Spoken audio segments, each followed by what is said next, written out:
இன்றைய அல்லாஹுடைய பெயர்கள் பண்புகளுடைய பாடத்தில் இன்று நாம் பார்க்க இருக்கின்ற அல்லாஹுடைய அருள் பொருந்திய அன்புமிக்க எம் உள்ளத்திற்கு மிகவும் நெருக்கமான பெயர்களில் ஒன்று இஸ்முல்லாஹி அல் வதூத். அல்லாஹு ரப்புல் ஆலமீன் அவனுடைய புத்தகம் அல் குர்ஆனிலே 2 முறை இந்த பெயரை அல்லாஹ் பயன்படுத்துகின்றான்.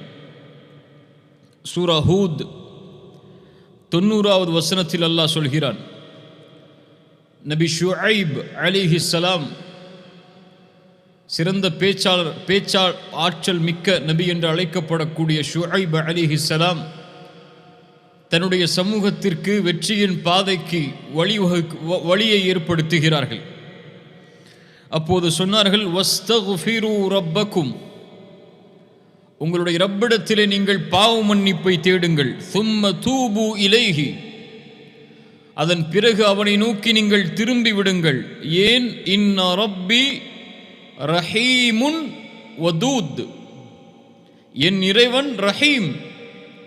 ரஹீம் என்றால் என்னவென்று எமக்கு தெரியும். வதூத், என் இறைவன் ரஹீமுன் வதூத்.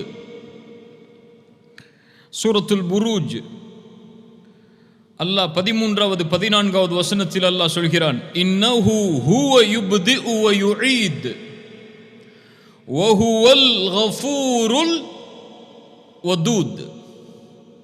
அவன் யார்? அவன்தான் படைப்புகளை முதலாவதாக படைக்கிறான், மீண்டும் அந்த படைப்பிற்கு அவன்தான் உயிர் கொடுத்து எழுப்புவான். அவன் யார்? வ ஹுவல் கஃபூருல் வதூத், படைப்புகளை படைத்த மீண்டும் உயிர் கொடுத்து எழுப்பக்கூடிய அந்த இறைவன் அல் கஃபூர். நாம் படித்ததுதான் அல் வதூத்.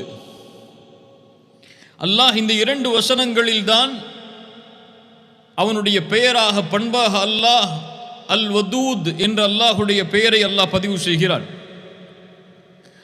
அல் வதூத் என்றால் வத்த என்ற அரபி மொழியுடைய வார்த்தையிலிருந்து உருவானது. அன்பு, பாசம், அன்புள்ளவன், பாசமுள்ளவன் என்று அர்த்தம். அரபி மொழியில் அன்பிற்கு பாசத்திற்கு நாம் அறிந்த வார்த்தைகளில் ஒன்று ஹுப். உஹிப்புக், ஹுப் என்பதும் நேசம்தான். அல் உத் என்பதும் நேசம்தான், அல் மவத்தா. ஆனால் இந்த 2ற்கும் உள்ள வேற்றுமை என்ன? அல்லாஹ் ஏன் தன்னை அல் வதூதாக அல்லாஹ் அறிமுகப்படுத்துகிறான்? அல் ஹுப்பிற்கும் அல்